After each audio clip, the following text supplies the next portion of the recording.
Yes, 10th class. Today we'll start chapter number 15, our environment. क्या start करेंगे हम? Chapter number 15, our environment. Easy है, interesting है. देखो, एनवायरनमेंट क्या होता है? हमारे आसपास का माहौल जिसमें हम रहते हैं, हमारे आसपास का पर्यावरण. आप सब ने सुना होगा ना, जैसे आप सुनते हो एनवायरनमेंट डिग्रेड हो रहा है. इस सब का मतलब क्या है? पॉल्यूशन से होता है. कि जिस तरह के हम एनवायरनमेंट में रहते हैं वो क्या है, हेल्दी नहीं है. एनवायरनमेंट के अंदर ही अपने बहुत सारे साइकिल चलते रहते हैं. आपने 9th क्लास में पढ़ा होगा, water cycle, nitrogen cycle, carbon cycle, oxygen cycle, ये सब. ओके, अब हम क्या पढ़ेंगे? जब हम एनवायरनमेंट में वेस्ट ऐड करते हैं तो क्या होता है. चैप्टर नंबर 6 में जो था लाइफ प्रोसेस, हमने पढ़ा ना, हम फूड को खाते हैं एनर्जी को ऑब्टेन करने के लिए, ठीक है ना. अब हमारी बॉडी के अंदर ऐसे एंजाइम्स होते हैं, वो उस फूड को एनर्जी में, यूज़फुल कंपोनेंट्स में चेंज करते हैं. वैसे ही अब देखो, सभी तरह का फूड तो एनर्जी में कन्वर्ट नहीं होगा ना. यहाँ पर एग्जांपल दिया हुआ है, अगर मान लो हम कोल को खाएंगे तो क्या हमें एनर्जी मिलेगी? नहीं, क्योंकि जो एंजाइम्स हमारी बॉडी के अंदर है वो कोल को डाइजेस्ट कर ही नहीं पाएंगे. वैसे ही देखो, हमारी बॉडी में हमने जो फूड खाया वो डाइजेस्ट हो गया, एनर्जी मिल गई, और वेस्ट सब्सटेंस क्या है, बाहर निकल जाते हैं, कॉम्प्लेक्स सिंपल में कन्वर्ट हो जाते हैं. तो जो एनवायरनमेंट के अंदर सब्सटेंस हैं वो भी तो ऐसा होता होगा ना. उनमें भी जो कॉम्प्लेक्स सब्सटेंस हैं क्या करते हैं, वो सिंपल सब्सटेंसेस में कन्वर्ट हो जाते हैं. वो सब्सटेंस जो डिग्रेड हो जाते हैं, डिग्रेड होना मतलब डीकम्पोज हो जाते हैं. समझ रहे हो ना? डीकम्पोज होने का मतलब क्या होता है? कॉम्प्लेक्स सब्सटेंस जब बहुत सिंपल सब्सटेंसेस में टूट जाते हैं तो इसका मतलब वो क्या है? डीकम्पोज हो रहे हैं. ओके, जो सब्सटेंस डीकम्पोज होते हैं उनको क्या बोलते हैं? बायोडिग्रेडेबल. जनरली ये काम कौन करता है? Micro organisms. कौन करता है ये? Micro organism. सबको पता है ना, ऐसे छोटे छोटे ऑर्गेनिजम्स जिनको हम अपनी नेक्ड आइज से नहीं देख सकते. बायोडिग्रेडेबल क्या होते हैं? These are the substances that are decomposed by the presence of micro organisms. जो नॉन बायोडिग्रेडेबल सब्सटेंसेस होते हैं. नॉन बायोडिग्रेडेबल मतलब जिनको माइक्रो ऑर्गेनिजम्स डिग्रेड नहीं कर सकते, डिकम्पोज नहीं कर सकते, सिंपल कंपोनेंट्स में कन्वर्ट नहीं कर सकते. क्यों नहीं कर सकते? क्योंकि माइक्रो ऑर्गेनिजम्स के पास इस तरह के एंजाइम्स नहीं होते कि वो इस तरह, मतलब कि वो नॉन बायोडिग्रेडेबल को क्या कर सकें? डिकम्पोज कर सकें. अब बात आती है एग्जाम्पल की. वैसे तो पता ही होगा आपको, बायोडिग्रेडेबल में एनिमल डंग, वेजिटेबल पील्स वगैरह आते हैं. नॉन बायोडिग्रेडेबल में प्लास्टिक, पॉलीथीन. तभी बोलते हैं ना कि प्लास्टिक वगैरह का यूज़ नहीं करना चाहिए. ओके, देखो, जो हम वेस्ट ऐड करते हैं वो इस तरह से डिग्रेड होता रहता है. लेकिन बेटर ये है कि जितना हो सके हमें वेस्ट को कम से कम करना है.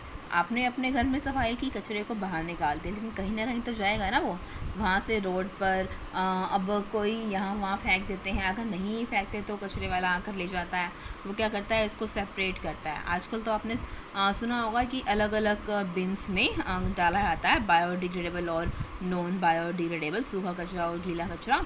कि जो गीला कचरा होता है बायोडिग्रेडेबल, इसका यूज़ वो मैन्योर बनाने के लिए, खाद बनाने के लिए कर सकते हैं. और जो दूसरा होता है नॉन बायोडिग्रेडेबल, इसको ऐसे अलग से फेंक दिया जाता है. फिर मतलब बहुत ज़रूरी है कि इस तरह के कूड़े को हम सही से डिस्पोज करें. ये वही है, वाई आर सब substance biodegradable, some non biodegradable. बताऊँगी क्या क्वेश्चन एक्सप्लेन करूँगी तो. नेक्स्ट देखो, इकोसिस्टम. इकोसिस्टम क्या होता है? पहले भी आपने कभी ना कभी ज़रूर पढ़ा होगा. एक ऐसा रीजन, एक ऐसा एरिया जहाँ पर लिविंग और नॉन लिविंग दोनों तरह के बीइंग्स रहते हैं और क्या है, एक दूसरे पर डिपेंड करते हैं.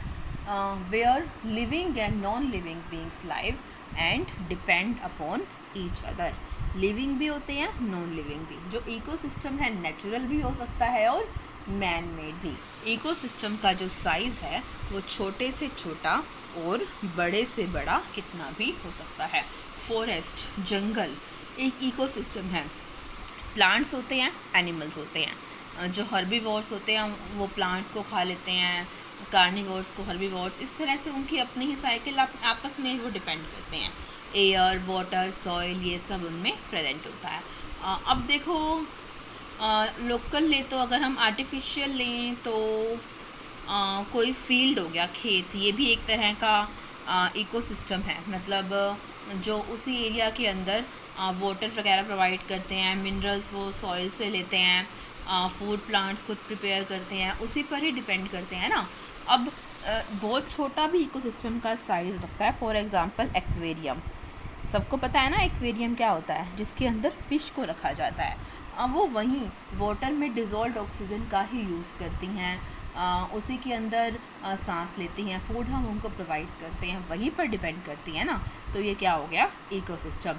इकोसिस्टम के दो कंपोनेंट्स होते हैं, बायोटिक और non biotic.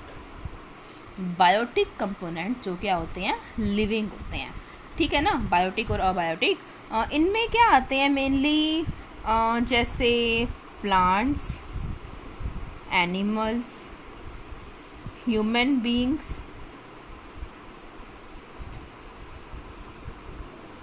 And micro organisms. Abiotic, non living being, मतलब चेयर, टेबल, पेन, पेंसिल कुछ भी मत लिखाना, जो एक्चुअल में इसके कंपोनेंट्स होते हैं, जैसे सॉइल, एयर, वाटर, ये क्या है, कंपोनेंट्स होते हैं किसके, इकोसिस्टम के, अबायोटिक कंपोनेंट्स। ओके, यही सब दिया हुआ है इसमें। जैसे सभी लिविंग बीइंग्स एक दूसरे के साथ इंटरेक्ट करते हैं, हमारी जो एक्टिविटीज़ होती हैं वो क्या है, आपस में एक दूसरे पर डिपेंड करती हैं हम, और एक दूसरे को अफेक्ट भी करती हैं। अब देखो हम इनको डिवाइड करते हैं ऑर्गेनिजम्स को। प्रोड्यूसर, ध्यान से सुनिए मेरी बात, अब इम्पॉर्टेंट है ये, producer, consumer and decomposer. Producer मतलब प्रोड्यूस करना, जो अपना फूड खुद प्रिपेयर करते हैं। कौन करते हैं अपना फूड प्रिपेयर, प्लांट्स, प्लांट्स ही करते हैं ना। कंज्यूमर्स क्या होते हैं, जो उनके द्वारा बनाए गए फूड को कंज्यूम करते हैं, जैसे कि हम लोग, एनिमल्स, ह्यूमन बीइंग्स, ये सब किस में आएंगे, कंज्यूमर्स में। डिकम्पोज़र क्या होते हैं, जो क्या करते हैं, डिकम्पोज करते हैं, मतलब जैसे कि माइक्रो ऑर्गेनिजम्स, जो कॉम्प्लेक्स सब्सटेंसेस को क्या कर देते हैं, सिंपल में ब्रेक डाउन कर देते हैं। सभी ऑर्गेनिजम्स डायरेक्टली और इनडायरेक्टली डिपेंड करते हैं प्रोड्यूसर्स के ऊपर अपने फूड के लिए। जो हर्बीवोर्स हैं वो डायरेक्टली प्लांट्स को ही खा लेते हैं, और जो कार्निवोर्स हैं वो हर्बीवोर्स को खाते हैं, हर्बीवोर्स को खाते हैं प्लांट्स को। तो मतलब इनडायरेक्टली डिपेंड कर रहे हैं ना। याद रखना, प्रोड्यूसर्स, कंज्यूमर्स और डिकम्पोजर्स, इनके बेसिस पर हम क्या है, डिवाइड कर सकते हैं। अब देखो कंज्यूमर की भी एक टाइप होते हैं, primary consumers, secondary consumer, tertiary consumer. देखो इमेजिन द सिचुएशन, अगर मतलब एक्वेरियम को हम क्लियर नहीं करते तो जो फ़िश वगैरह होती है वो मरना शुरू कर देती है। क्या रीज़न होता है इसका, क्योंकि जो माइक्रो ऑर्गेनिजम्स हैं इनके अंदर क्या आते हैं, मेनली बैक्टीरिया और फंगाई, ये ब्रेक डाउन करते हैं dead remains and waste products of organisms को। ये जो माइक्रो ऑर्गेनिजम्स है, डिकम्पोजर्स हैं, ये कॉम्प्लेक्स को सिंपल में कन्वर्ट कर रहे हैं।